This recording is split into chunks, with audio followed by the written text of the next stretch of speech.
Oigan, vaya caso mediático el de esta semana alrededor de Eleazar N., de este actor galán de telenovela, seductor, pero en donde han salido a la luz pública pues varios ataques a diferentes mujeres y ya por un periodo de tiempo. Y precisamente hoy quiero, y particularmente mujeres, porque de repente aparecen series en donde el protagonista es un galán y algunas hasta dicen, ay, pues si es así a mí que sí me secuestre y ese tipo de cosas. Y créanme, esto es más complicado de lo que parece. Y hoy vamos a hablar de esos lobos vestidos de piel de oveja, de esos asesinos en serie que eran 100% galanes, seductores, inteligentes, atractivos, pero que una vez que llegaba la oscuridad hacían de las suyas. Y hay dos muy famosos, Ted Bundy, obviamente, y Charles Manson. Pero voy a hablar de otros tres.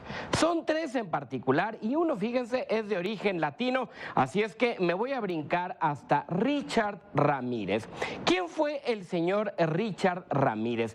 Este señor, fíjense, fue un conocido asesino en serie en Los Ángeles allá en los años 80, entre el 84 y el 85. Nació en El Paso, Texas.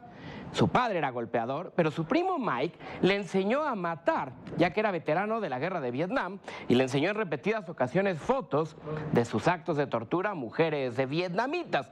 La culminación de esta especie de educación se dio cuando presenció el asesinato de la esposa de su primo a manos de un escopetazo. Richard se mudó a Los Ángeles, donde cometió sus crímenes. Les digo, en la década de los 80 fue capturado porque una sobreviviente de violación y de quien acababa de ser testigo del asesinato de su marido, lo vio por la ventana irse en el vehículo donde se alejó. Richard fue rastreado, acusado, fíjense nada más, 14 asesinatos, 5 intentos de asesinato, 9 violaciones, 2 secuestros y demás monerías. Fue sentenciado a muerte, pero pasó 23 años esperando ese día y murió por una insuficiencia renal a los 53 años de edad. El señor Richard Ramírez, que su historia aparece en un capítulo de American Horror Story. Vámonos con el siguiente, y esto va creciendo. Créanme que la cosa se pone grave. Se llama Jeffrey Dahmer. Es conocido como el caníbal de Milwaukee. Educado y criado en medio de una familia amorosa, este joven tímido y que reprimió por mucho tiempo su homosexualidad, incluso estuvo en la Universidad de Ohio. Después se enroló en el ejército y terminó viviendo solo justamente en Milwaukee, donde cometió todos sus crímenes entre el 87 y el 91.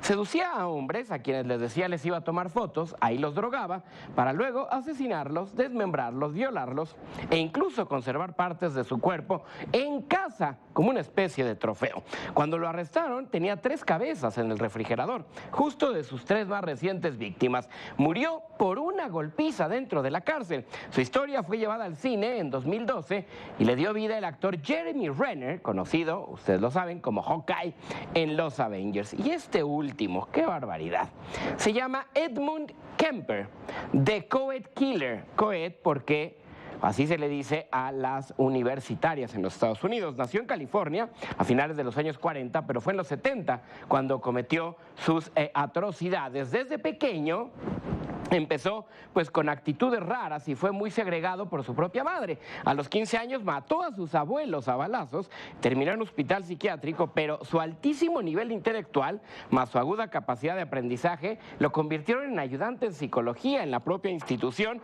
y convenció a sus médicos de su nueva salud y se fue a vivir con su madre. Imagínense la inteligencia. Ya en esa etapa asesinó, violó y torturó, así como mutiló y enterró a varias estudiantes de la universidad donde su madre daba clases. Sus 2 metros de altura e inteligencia lo volvían un soltero que no pasaba desapercibido. Sus asesinatos ocurrían tras discutir con su mamá, a quien terminó, pues todos esperaban eso, matando, violando, decapitando y devorando incluso. Durmió con su cuerpo 4 días, invitó a una amiga de su madre a verlo, a ver lo que había hecho y también terminó matándola. Cuentan que, como nadie sabía lo que él había hecho, decidió confesar y entregarse para que se enterara todo el mundo. Y a la fecha cumple varias cadenas perpetuas en prisión y su historia ha sido llevada a la televisión en la serie de Netflix The Mind Hunter. Ustedes pueden encontrar algo de Ted Bundy, obviamente le dio vida a Zac Efron, para que se den una idea de cómo sí los galanes también se pueden comportar así. O también la historia de Charles Manson, que lo más reciente que vimos fue en la película del señor Quentin Tarantino, Érase una vez en Hollywood. Así es que, mujeres, Podrán estar muy guapos, pero uno nunca sabe. Mejor cuídense.